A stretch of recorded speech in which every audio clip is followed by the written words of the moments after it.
पंचजन्य ऋषिकेशो देवदत्तं धनंजया पुंद्रम दाधमौ महाशंखम भीम कर्म वृकोधरा। कौन इसका हिंदी पढ़ेगा? रोजी जी आपने निकाला हुआ इसका? चैप्टर 1 श्लोक नंबर 15। हाँ मैं पढ़ती। यही है ना, पंचजन्य ऋषिकेशो है ना? पंचजन्य ऋषिकेशो। ठीक। भगवान कृष्ण ने अपना पंचजन्य शंख बजाया। अर्जुन ने देवदत्त शंख तथा अति भोजी एवं अति मानवीय कार्य करने वाले भीम ने पौंड्रक नामक भयंकर शंख बजाया। व्याख्या और उसका तात्पर्य? इस श्लोक में भगवान कृष्ण को ऋषिकेश कहा जाता है। कहा गया है क्योंकि वे समस्त इंद्रियों के स्वामी हैं।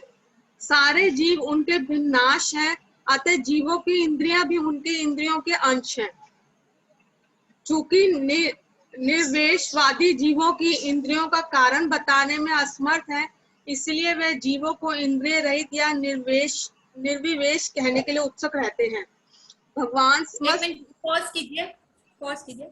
द थिंग इज कि यहाँ पे जो वर्ड यूज किया हुआ है ऋषिकेश, अब सब अपनी भागवत गीता में जो वर्ड बाय वर्ड अनुवाद है ऋषिकेश का मीनिंग देखिए वो क्या लिखा हुआ है। पंचजन्य मतलब पांच जन्य नामक, और ऋषिकेश मतलब ऋषिकेश जो कृष्ण जो भक्तों की इंद्रियों को निर्देश करते हैं। हाँ, जो भक्तों की इंद्रियों को निर्देश करते हैं। और हमारी सेंसेस कौन कौन सी होती है? नाक, कान, आंखें और मुंह। आंखें, मुंह और स्किन। 6 प्रकार की इंद्रियां होती है ना, 6। These are sense organs. और जो उसकी होती है जिससे हम सूंघ सकते हैं, जिससे हम देख सकते हैं, जिससे हम स्पर्श कर सकते हैं, जिससे हम सुन सकते हैं और जिससे हम टेस्ट कर सकते हैं, तो ये सारे जो होते हैं हमारे सेंसेस होते हैं। ठीक है। अब मैं किसी से पूछती हूँ कि आप कौन हो। ठीक है। सबसे इम्पोर्टेंट क्वेश्चन है कि रुचि आप बताओ, हु आर यू? आप कौन हो? क्या आंसर दोगे? मैं रुचि खंडेलवाल हूँ। मैं एक पर्सन हूँ, मतलब यही। बाकी अपना प्रोफेशन वगैरह इंट्रोड्यूस करवाएंगे। और अगर गॉड के कंटेक्स्ट में बोले तो आई am a devotee of God. You are a devotee of God. But who are you? Who are you? What is your actual identity? आपकी आइडेंटिटी क्या है? आई एम रुचि खंडेलवाल। हाँ, कि मैं रुचि खंडेलवाल हूँ। नहीं, गलत है, ये गलत है। अब भारती जी आप बताइए, हु आर यू? आप कौन है? मैं एक आत्मा हूँ जो पंच तत्वों से बनी हुई हूँ और पंच तत्वों शरीर में रहती हूँ। शरीर में रहती हूँ, और जब मैं पंच तत्वों में विलीन होंगी तो फिर मेरा चोगा बदला जाएगा और मेरी आत्मा किसी और शरीर में जाकर एक नए रूप और नए नाम के साथ आएगी, अगर मैं इस चक्कर में फंसी रही तो। हाँ, तो बेसिकली हमारी आइडेंटिटी क्या है? हम सोल हैं। ठीक है। अब हमारे बहुत पहले भी जन्म हुए और आगे भी जन्म होंगे, तो जरूरी नहीं है कि हर जन्म में मेरे को रुचि खंडेलवाल की बॉडी मिलेगी या कोई और बॉडी भी मिल सकती है। सो माय एक्चुअल आइडेंटिटी क्या है? I am a soul. पर हम क्या करते हैं, हम जब अपनी लाइफ में चलते हैं तो हम किसको बॉस बनाते हैं? मतलब 3 चीजें होती हैं। हम किस चीज के बारे में सोचते हैं जो हमें सबसे पहले दिखता है? मतलब अगर कोई भी पूछेगा आप कौन हो, तो सबसे पहले आएगा कि I M doctor Sonal Arora. ठीक है। सबसे पहले मेरा क्या निकलेगा कि जी मैं तो डॉक्टर हूँ। पर एक्चुअल में 3 चीजें हैं। अब ये बॉडी है, बॉडी तो मेरे को दोबारा भी मिल जाएगी। मतलब अभी जितनी भी आगे योनियां चलनी है तो बॉडी तो हर योनि में मिलेगी, बॉडी तो भगवान दे ही देंगे। ठीक है। एक है बॉडी, एक होता है, दूसरा क्या कंसेप्ट होता है, एक होता है सटल बॉडी। ठीक है। 3 तरह की कवरिंग्स हमारे में होती है। अगर हमारी कोई आइडेंटिटी है तो 3 तरह की कवरिंग्स है। क्या है? एक सोल है, सोल के ऊपर आती है subtle body, that comprise of mind, ego and mind, false ego and intelligence. बुद्धि, मन और हमारी फॉल्स आइडेंटिटी, फॉल्स ईगो। ठीक है। और उसके ऊपर आती है कवरिंग बॉडी की। तो बॉडी तो भगवान दे ही देंगे, और हम सबसे ज्यादा ध्यान क्या करते हैं, अपनी बॉडी पे लगाते हैं कि भैया आज मेरे को पार्लर जाना है, आज मेरे को मेरा मल्टीपल विटामिन शॉट्स लेना है, आज मेरे को ये करना है, आज मेरे को वो करना है। तो सबसे ज्यादा ध्यान जाता है बॉडी पे, और उसको हमने बनाया बिग बॉस, और उसके ऊपर बिग बॉस बनता है हमारा माइंड, ठीक है, और उसके ऊपर बनता है हमारा फॉल्स ईगो कि मेरी आइडेंटिटी क्या है। तो are we all on the same page? मैं उसको रिपीट करूं? अब हमारा फॉल्स ईगो क्या हो गया, मेरी फॉल्स आइडेंटिटी कि I am a doctor Sonal, या she is Ruchi, she is Ekta, she is Bharti, she is Aashvi, और दिस इज तीशा। तो ये क्या हो गया कि this is our false identity, ठीक है। अब हमने क्या किया, अपनी फॉल्स आइडेंटिटी को बता दिया, भैया उसने मेरे को ऐसे बोल दिया, मुझको बोल दिया यार मैं डॉक्टर हूँ, और उसने मेरे को, मेरे पेशेंट ने आके मेरे को ऐसे बोल दिया, क्यों, उसको समझ नहीं आ रहा, उसको मेरे से इलाज कराना, उसने ऐसे बोल दिया। तो ये क्या हुआ कि मैं अपने फॉल्स आइडेंटिटी के उसमें हूँ कि नहीं मैं तो ये बॉडी हूँ, डॉक्टर सोनल की बॉडी है, ये मैं हूँ। तो ये फॉल्स आइडेंटिटी है, इसको हमने बिग बॉस बना दिया, ठीक है। और ये बिग बॉस जो कहता है हम वैसे ही सब काम करते रहते हैं कि अगर उसने मेरे को ऐसे कह दिया तो बिग बॉस कहेगा उसने मेरे को ऐसे कह दिया, मेरे को उससे बदला लेना है। तो मन कहेगा ठीक है मैम, यस बॉस, आपको बदला लेना है, तो सेंसेस क्या है, उस काम में लग जाएंगी कि उसका बुरा करूं, उसका कुछ नुकसान करूं। या मेरी फॉल्स आइडेंटिटी है, यार मेरे फेस पे रिंकल्स आ रहे हैं तो मुझे कुछ ना कुछ करना चाहिए, मेरे को अपना टाइम इन्वेस्ट करना चाहिए, पार्लर जाना चाहिए।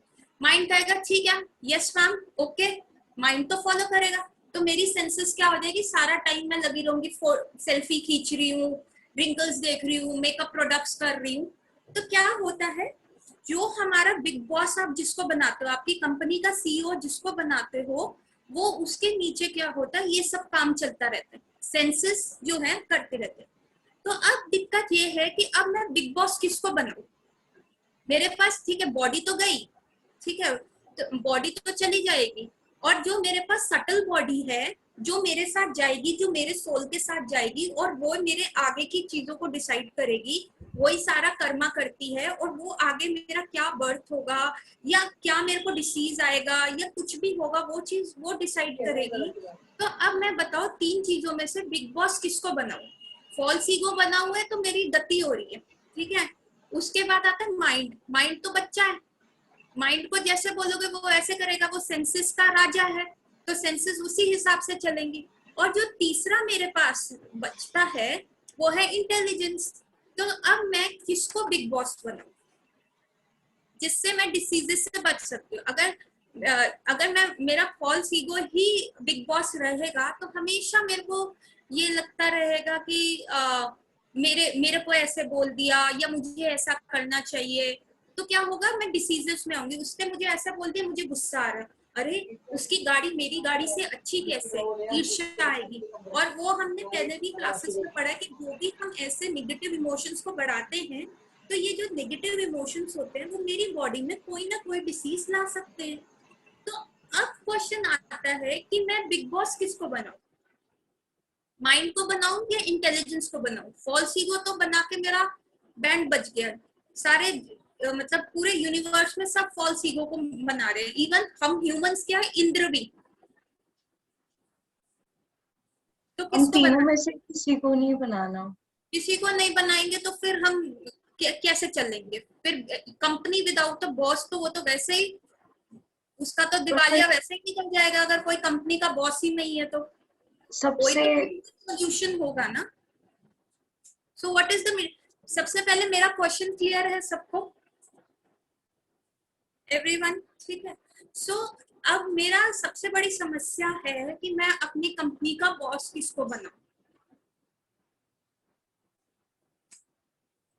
एकता आप कुछ बताओगे, कौन बॉस बनना चाहिए?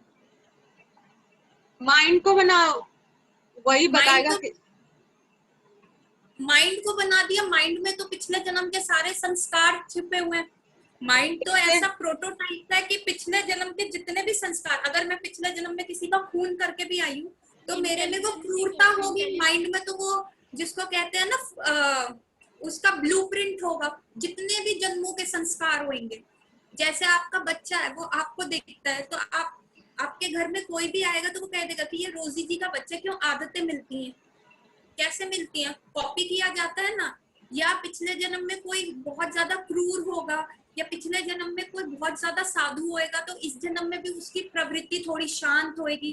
कोई बहुत एग्रेसिव होगा, तो माइंड तो पूरा उसका पूरा ब्लूप्रिंट है माइंड में, तो सारे जन्मों के संस्कार स्टैम्प्ड है। तो वो माइंड को बना दिया। माइंड तो बच्चा है, माइंड तो कहेगा चलो जी मेरे को नेटफ्लिक्स पे बैक टू बैक मूवीज देखनी है। माइंड तो कहेगा चलो जी जितना भी पैसा उड़ा दो साड़ियों और गहनों पे।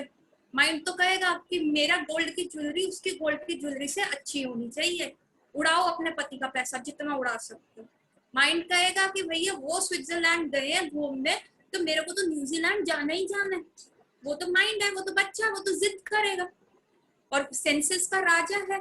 मतलब अगर डॉक्टर ने मना कर दिया कि ये भैया कोविड टाइम है बाहर का नहीं खाना, माइंड तो कहेगा जाओ गोलगप्पे खा के आओ। खाएगा वो तो फिर जिद पे अटक जाएगा। आपने देखा ना छोटे बाल जिद कितनी है, बाल हट कितनी होती है। छोटे बच्चे जो सड़कों पे लेट लेट के रोते नहीं नहीं नहीं, तो माए क्या कहती, मर पड़े खा। तो माइंड तो वो कैटेगरी का है। तो फिर किसको बनाया जाए? इंटेलिजेंसी से ही हम जा सकते हैं। अब बच्चा ही क्या इंटेलिजेंस, बाकी सब तो रूल आउट हो ही गए। है कि बिना दिमाग से, बिना सच, मतलब बेसिकली अगर हम इन चीजों से अगर अपने दिमाग से नहीं चलेंगे तो हम वहां तक पहुंच भी नहीं सकते ना, क्योंकि हमें सही और गलत को साथ में मतलब थोड़ा सा तेज बोलो। आवाज कैसे आएगी? तेज बोलो, आपकी वॉल्यूम नहीं आ रही। अब आ रही है? थोड़ा सा तेज बोलना पड़ेगा। थोड़े से तेज बोलना पड़ेगा। अगर हम सोचेंगे ही नहीं कि सही और गलत में क्या डिफरेंस है, तो हम कैसे वो उस चीज से सोच समझ के कि हम ये कर रहे हैं, ये क्यों कर रहे हैं और हमें क्यों करके क्या फायदा होने वाला है। अगर हम इस रास्ते पे चल रहे हैं और अगर हमें वहां तक पहुंचना है, हमें डेस्टिनेशन हमें पता है कि हमें यहाँ तक पहुंचना है, तो उसके लिए हमें अपने सूझबूझ से ही काम करना पड़ेगा, तभी हम वहां पे पहुंच पाएंगे। सो हमारे पास जो है, जो बेस्ट बार्गेन बचा है, मतलब जो हमारा वर्स्ट केस सिनेरियो में से हम उसमें से बार्गेन, जो बेस्ट बार्गेन निकाल सकते हैं वो है इंटेलिजेंस। इंटेलिजेंस को हम अगर बिग बॉस बनाएंगे तो इंटेलिजेंस ये कर देगा कि भैया ये सही है ये गलत है, उसको बिग बॉस बनाना है। और हमने कहेंगे कि भैया तुम ऐसे मत करो, फॉल्स ईगो जब बोलेगा नहीं मेरे को ऐसे बोला, तो इंटेलिजेंस कहेगा कोई बात नहीं, ये बॉडी तुम्हें दोबारा मिलेगी। पर इंटेलिजेंस को कैसे शार्प किया जा सकता है? अब इंटेलिजेंस आ गया। अब जो चीज मुझे मैंने कभी सुना नहीं, अब जैसे कोई फॉरेन की कोई डिश होती है, अब जैसे मैं कहीं फॉरेन कंट्री जाऊं और वहां पे आपको मेन्यू कार्ड सामने दे दें, अरे बचपन से जो चीज खाई नहीं तो वो आप ऑर्डर कैसे करोगे? आपके सामने मेन्यू है, आप पढ़ सकते हो, इंग्लिश में लिखा हुआ है। तो और पर बचपन से जो चीज आपने कभी नाम नहीं सुना, तो आप क्या करोगे जाके?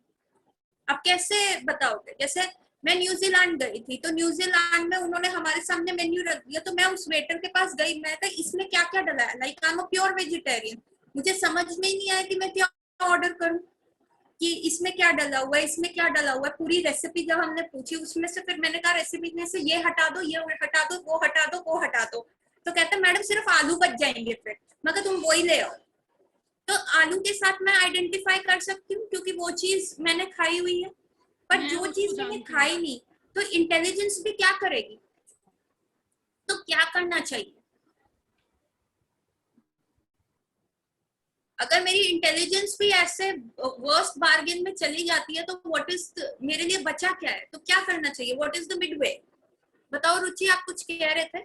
गाइडेंस लेनी चाहिए अपने ऊपर से, लाइक, और हमारे ऊपर से गॉड है या हमारे मेंटर, हमारे साधु संत हमें शिक्षा देते हैं, हमें जिस रास्ते में नहीं, हमें जैसे नॉलेज है, हम बोलते हैं ना इस लाइन में हमें नॉलेज नहीं, हम जीरो है, मगर वो हम नॉलेज कैसे गेन करेंगे? या तो शास्त्रों को रीड करके। अब वो इतनी तो हमारी समझ है नहीं कि हम खुद रीड करके समझ लें ना, हमारा कोई पीछे का वो है कि हमें इतना पढ़ाई हमने कर रखी है कि हम इसी में ही है, तो वो हमें है नहीं। तो हम ये कर सकते हैं कि साधु संत का साथ लेकर हम उसका ज्ञान प्राप्त कर सकते हैं, ये चीज है। सो द थिंग इज कि जो सबसे बड़ा ब्लंडर हम करते हैं, जिस वजह से सारे डिसीजेस हमारे को आते हैं, वो है कि हमने एक फॉल्स आइडेंटिटी को हमने क्या बनाया हुआ, कंपनी का सीईओ, मतलब एक चोर उचक्के को हमने कंपनी का सीईओ बनाया हुआ है, और वो जो भी डिसीजंस लेता है उससे क्या होता है, मेरी बॉडी का सत्यानाश होता है कि मेरा कोई भी गंदा इमोशंस बढ़ जाएगा। माइंड को मैं सीईओ बना नहीं सकती क्योंकि वो बच्चा है, वो क्वालिफाइड ही नहीं है। अब 18 साल के बाद ही वोट कर सकते हो ना, माइंड तो 4-5 साल का, वो तो बड़ा ही नहीं, it has not grown up, वो तो बच्चा है। अब मेरे पास सिर्फ एक एडल्ट ऑप्शन बनता है, इंटेलिजेंस। अब मेरी इंटेलिजेंस क्या है, वो भोली है, वो माइंड की बातों में आ जाते हैं। अब कई पेरेंट्स होते हैं जिनके वो बच्चे घुमा देते हैं, माएँ कहती है ले ले ले ले कोई बात नहीं, प्यार में बिगाड़ देते हैं।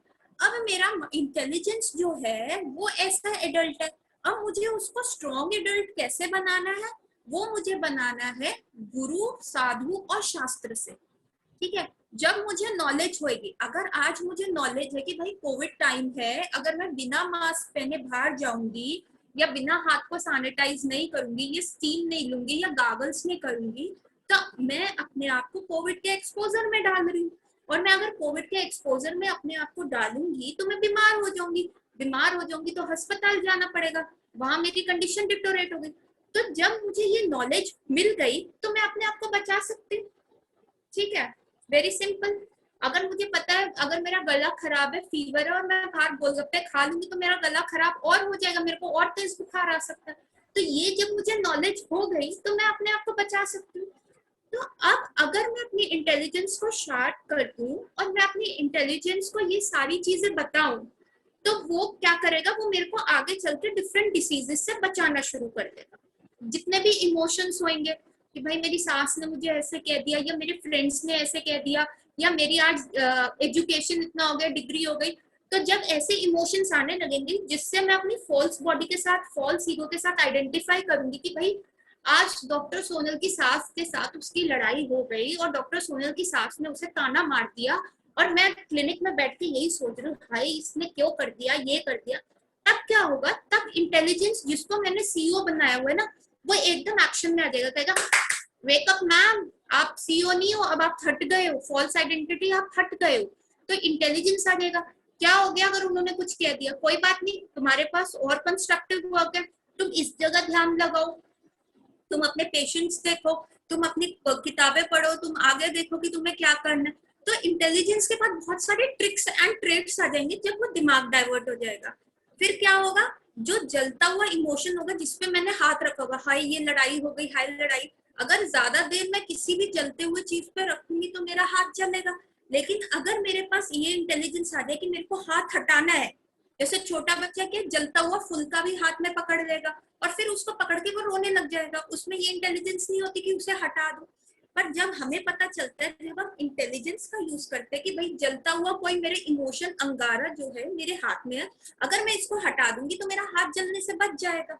तो ये चीज जो होती है, ये रिफ्लेक्स एक्शन, वो फिर जब हम इंटेलिजेंस को इतना स्ट्रांगली डेवलप कर लेते हैं तो ये सब एक रिफ्लेक्स एक्शन की तरफ आएगा कि जलती हुई प्रेस या हाथ जलेगा तो हाथ एकदम पीछे हो जाएगा। तो वो माइंड में ऐसी वायर्स बननी शुरू हो जाती है, इतना इंटेलिजेंस बन जाता है, एक न्यू नर्वस पाथवे बन जाता है, न्यू नर्वस पाथवे बन जाएगा कि जो हमारे रिफ्लेक्सेस में आ जाएगा। ठीक है, तो अब तक जो मैंने बताया वो ठीक है या मैं इसको रिपीट करूं? All clear? सो अब हमने इंटेलिजेंस को बता दिया, तो अब यहाँ पे पंचजन्य ऋषिकेशो, मतलब एक पंचजन्य शंख था। पंचजन्य शंख किसको रिप्रेजेंट करता है? किसी को पंचजन्य शंख की कहानी पता है, कैसे भगवान श्री कृष्ण के पास पंचजन्य शंख आया? तो एक बार क्या हुआ, जब श्री कृष्ण और बलराम जी सांदीपनि मुनि के आश्रम में गए थे अपनी पढ़ाई करने के लिए, कि वो मतलब बचपन से तो उन्होंने गायें चराई थी, छोटी छोटी गायें लेके चलते रहते थे, तो पढ़े लिखे तो थे नहीं, अब बिल्कुल अंगूठा छाप थे। जब वो गए वापस मथुरा में तो उनके फादर को बड़ी चिंता होने लगी, वासुदेव को, कि भैया ये तो अंगूठा छाप है, कोई भी अच्छे खानदान अपनी लड़की देगा नहीं इसको, एक भी लड़की नहीं मिलेगी, इसकी शादी कैसे करेंगे? तो उन्होंने क्या किया, इनको गुरुकुल भेज दिया। Although it was very late, जब 11-12 साल के कृष्ण थे तब उन्होंने कंस का वध किया था, तो 11-12 साल तक वो अंगूठा छापते, जबकि गुरुकुल एजुकेशन 5 साल से शुरू हो जाता है। और 5 साल से लेके 25 साल तक चलता है कि वेदास का अध्ययन, जो भी सारी नॉलेज है, शस्त्र ज्ञान, अस्त्र ज्ञान, सब होता है। अब वो 12 साल के श्री कृष्ण आए हैं और वासुदेव को बड़ी चिंता हो गई कि भैया ऑलरेडी ही has wasted 6-7 years of his life, वो एजुकेशन नहीं मिला। तो ये जो आजकल एजुकेशन का माँ बाप का प्रेशर है, ये आज का नहीं है, ये वासुदेव के टाइम से चल रहा है। उन्होंने भी भगवान श्री कृष्ण के ऊपर प्रेशर लाया, भैया गेट सम ग्रेड्स, लड़की भी आनी है, कुछ करो, कुछ लो। तो ये आज का नहीं है जो पेरेंट्स करते हैं, तो ये उनके टाइम से है। तो सांदीपनि मुनि के आश्रम में उन दोनों बच्चों को भेज दिया। अब कृष्ण वो सो स्मार्ट, इतने इंटेलिजेंट थे कि 64 दिनों में उन्होंने 64 कलाएं सीख ली। खुद भगवान है, तो उन्होंने 64 डेज में 64 टाइप्स ऑफ एजुकेशन जो थी वो सीख ली। अब 64 डेज में पूरा school cover, university cover, PhD cover, सब कवर। उन्होंने कहा ठीक है अब कर लो, अब आपको जो करना है। तो गुरुजी ने कहा ठीक है अब आप मेरे को गुरु दक्षिणा दो। तो गुरु दक्षिणा में सांदीपनि मुनि की वाइफ ने उनसे कहा कि मेरा एक बेटा था, वो ना नदी स्नान करने गया था और लोगों को कहना है कि वो वहां पे डूब के मर गया है, तो प्लीज आपको कहा जाता है कि आप भगवान हो, प्लीज मेरा बेटा वापस ले आओ। तब श्री कृष्ण ने कहा कि ठीक है मैं आपकी ये इच्छा पूर्ण करूंगा, मैं उसको ढूंढूंगा। उन्होंने अपना फिर भी भगवान का वो नहीं दिखाया कि मैं भगवान हूं तो वापस ले आऊंगा, उन्होंने कहा मैं पक्का ढूंढूंगा उसको। तो श्री कृष्ण और बलराम जो जाते हैं यमपुरी में जाते हैं, यमपुरी में कहते हैं कि जी ऐसे ऐसे हमारे गुरुजी का बेटा है, उसकी आत्मा दे दो वापस। तो वो कहते हैं कि उसकी आत्मा तो आपको कैसे मिलेगी, उसको तो एक राक्षस ने खा लिया था। तो वो क्या करते हैं, उस समुद्र के अंदर जाते हैं, जिस नदी में वो लड़का डूबा हुआ होता है उस नदी में जाते हैं और वहां पे उस राक्षस को देखते हैं जिसका नाम पंचजन्य था। ठीक है, पंचजन्य जो था वो वहां पे एक शंख की फॉर्म में रहता था, जिसकी 5 ऐसे स्पाइक्स थे। शंख भी डिफरेंट टाइप्स के आते हैं, तो उसके 5 स्पाइक्स वाला इतना बड़ा शंख था जहां पे वो पंचजन्य राक्षस का वो घर था। तो जब श्री कृष्ण ने जाके उधर उनके साथ बुलाया कि तुमने ऐसा मेरे गुरु का बेटा खा लिया है, अब हम तुम्हारे पेट में देखेंगे कि उसकी अस्थियां हैं कि नहीं, हमें वो सोल वापस चाहिए। और श्री कृष्ण की बहुत धासु वाली लड़ाई होती है पंचजन्य राक्षस से, और जब वो लड़ाई खत्म हो जाती है वो पंचजन्य को मार देते हैं। और उसके बाद क्या करते हैं, वो शंख ले आते हैं। उनको शंख वो इतना अच्छा लगता है कि वो इटर्नली उनका शंख बन जाता है, कि मतलब अब महाभारत का युद्ध भी हो रहा है तो वो अपना पंचजन्य शंख बजा रहे हैं। सो दिस पंचजन्य शंख उनको तब मिला था। तो ये पंचजन, और फिर उन्होंने यमपुरी में जाके अपने गुरु के बेटे का सोल को ले आए थे और उसकी बॉडी फिर से फॉर्म करके वो बॉडी में सोल डाल दिया था और वो अपनी गुरु माता को गिफ्ट कर दिया था और कहा था कि ये तो अपनी याददाश्त भूल गया था और ये तो किसी गांव में था, हम तो इसको पूछते पूछते ले आए हैं, तो अब ये इसकी याददाश्त वापस आ गई, तो हमने जस्ट आपको पहुंचाया, ये मरा नहीं था। So this is how the story goes. तो ये पंचजन्य शंख क्या रिप्रेजेंट करता है? देखो यहाँ पे 2 चीजें, पंचजन्य और ऋषिकेशो, हिंट भी है। पंचजन्य ऋषिकेशो ये दोनों क्या रिप्रेजेंट करते हैं? मेटाफोरिकली देखा जाए, अगर हम इसको एज अ, जिसको कहते हैं मेटाफोर को हिंदी में क्या कहते हैं, किसको पता है? मतलब उपमा में देखा जाए, हाँ भारती जी बताएंगी, हिंदी की टीचर है हमारे पास। अरे मैं हिंदी की टीचर हूँ ना, हिंदी तो मैं ऐसे पढ़ाती हूँ, मगर मेटाफर भी उपमा बोलते हैं हिंदी में सिमिली को, पर मेटाफर को कुछ और बोलते हैं हिंदी में, मुझे नहीं पता उसे क्या बोलते हैं। लेकिन अलंकार अलंकार तो आपका देखती हूँ मैं, चलो आप ये तो एग्जाम्पल तो करो। वैसे तो हम कंपैरिजन करते हैं तो उपमा ही देते हैं उसको, सिमिली। उपमा ही होता है ना बेसिकली। उपमा सिमिली होता है जब आप किसी को किसी से कंपैरिजन कर रहे होते हैं। नहीं मैं उपमा नहीं कह रही, मेटाफर कह रही हूँ। मेटाफर मैं देख रही हूँ, मेरे को नहीं मालूम हिंदी में उसको क्या बोलते हैं। तो मेटाफर का बेसिकली मतलब होता है कि इंडिकेटिव मीनिंग क्या है। एक होता है डायरेक्ट, इनडायरेक्ट होता है। हाँ, मेटाफर का मतलब होता है इनडायरेक्ट मीनिंग।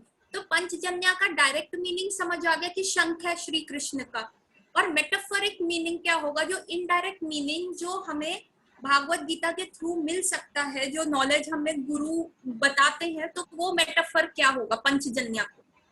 पंचजन्य का मतलब होता है जिसकी 5 स्पाइक्स हो, 5 स्पाइक्स, और हमारी सेंसेस कौन सी है? इंद्रियां। 5। इंद्रियां कौन सी है? बेसिक इंद्रियां 5। तो उस इंद्रियों को 6 कौन? बोला। माइंड तो राजा होता है ना। नहीं, स्किन, 5 इंद्रियां हो गई ना। नाक, अरे वो कान। तो नहीं। वो नहीं नहीं, आंख, कान, नाक और टंग, स्किन। मैम, 5 ही तो होती है। हम्म? अच्छा, एक्सक्यूज मी मैम। 5 होती हैं। 5 इंद्रियां होती है ना, 5 सेंसेस होती हैं, ठीक है। तो जो 5 स्पाइक्स है बेसिकली तो हमारी 11 इंद्रियां बोला जाता है। 11 इंद्रियां, 5 कर्म इंद्रियां होती हैं, 5 ज्ञान इंद्रियां होती हैं, और फिर उनके ऊपर जो राजा होता है वो होता है मन, ठीक है। तो बेसिकली कितनी हो गई? 5 ज्ञान इंद्रियां, 5 कर्म इंद्रियां और राजा मन। पर बेसिक जो हम ज्यादातर लेते हैं वो लेते हैं 5 सेंसेस। तो वो 5 सेंसेस को ऋषिकेश का मतलब होता है कि जो उस 5 सेंसेस को कंट्रोल कर सके, that is Rishikesh. So that is Shri Krishna की मतलब इफ आई सरेंडर, अगर मैं श्री कृष्ण का सपोर्ट कर लूं। आजकल सबसे बड़ा प्रॉब्लम क्या है? डिप्रेशन। डिप्रेशन में क्या होता है? मैम मेरा माइंड चल रहा है, मैम मेरा माइंड बहुत चल रहा है, ऐसी ऐसी बातों पे जा रहा है जो 10 साल पहले हुई थी, 5 साल पहले उसने मेरे को कह दिया। नींद नहीं आती मैम, नींद नहीं आती, क्यों? माइंड चलता रहता है। अजीबोगरीब सपने आ रहे हैं जिसका कुछ लेना ना कुछ देना नहीं। माइंड चल रहा है, सो नहीं पा रहा, शांत नहीं हो पा रहा, मैं रिलेट नहीं कर पा रही, नींद आती नहीं है, और उससे मतलब डिप्रेशन हो रहा है। कि डिप्रेशन क्यों हो रहा है? क्योंकि मैंने बिग बॉस किसको बनाया हुआ है? फॉल्स ईगो को बनाया हुआ है। उसने मेरे को ऐसे बोल दिया, ऐसा हो जाएगा तो मुझे कैसे, मतलब मेरी बॉडी को हार्म हो जाएगा, मेरे ये हो जाएगा। कोविड क्राइसिस में सबसे बड़ा क्या डिप्रेशन आ रहा है? कि कहीं कुछ हो ना जाए, बॉडी को कुछ हो ना जाए, ये ना हो जाए। सबसे बड़ा डिप्रेशन यही आ रहा है ना कि कल को क्या होगा। पर हमारे शास्त्रों में तो ये भी बताया हुआ है कि पल पल, मतलब आप मटेरियल वर्ल्ड में जा रहे हो। आज तो कोविड क्राइसिस है, अगर आप वैसे भी ये कोविड नहीं भी था तो क्या हमारी लाइफ बड़ी स्मूथ थी? कोई डिसीज नहीं था, ओल्ड एज नहीं थी, डेथ नहीं था, एक्सीडेंट। पल पल जो होता है, पदम पदम पे जो है प्रॉब्लम्स हैं। अगर आप भी किसी का चलते चलते एक्सीडेंट हो गया, एट द स्पॉट डेथ हो गई, कितने ऐसे एट द उसको एकदम कैंसर डायग्नोस हो गया। सो हमारी लाइफ क्यों है? स्मूथ नहीं है। तो हमारे शास्त्र ऑलरेडी हमें इस चीज के बारे में बताते हैं, पर हम इसको क्या करते हैं? एज अ सरप्राइज, ओ यार मेरी लाइफ तो बिल्कुल ठीक थी, ये this has shattered me, 2020 shattered me because COVID आ गया। अरे उससे पहले भी तो बहुत सारी चीजें थी। कोविड नहीं था तो सास थी, सास नहीं तो पड़ोसी था, पड़ोसी नहीं तो हमारा एजुकेशन सिस्टम था जो हमें इतना ज्यादा प्रॉब्लम क्रिएट कर रहा था। सो द थिंग इज कि व्हाट इज द सॉल्यूशन?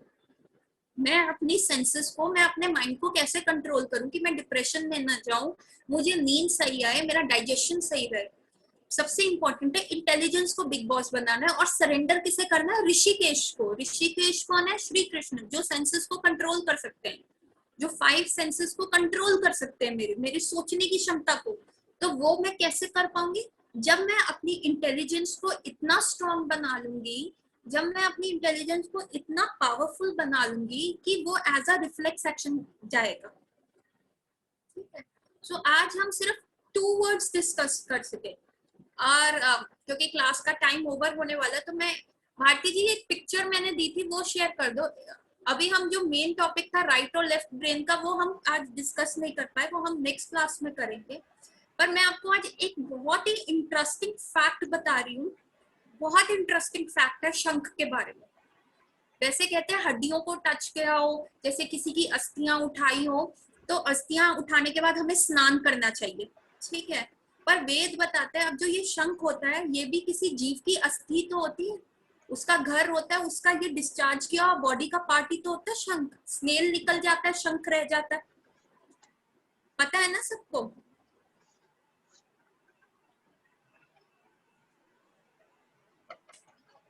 तो आप यहाँ पे देख पा रहे हैं, शंख को देख पा रहे हैं? स्क्रीन दिख रही है आपको? मेरे को स्क्रीन दिख रही है, सबको स्क्रीन दिख रही है। और यहाँ पे अगर भारती जी आप अपना कर्सर शंख के ऊपर रोटेट करेंगे, सब देख पा रहे हैं ये शंख, ठीक है।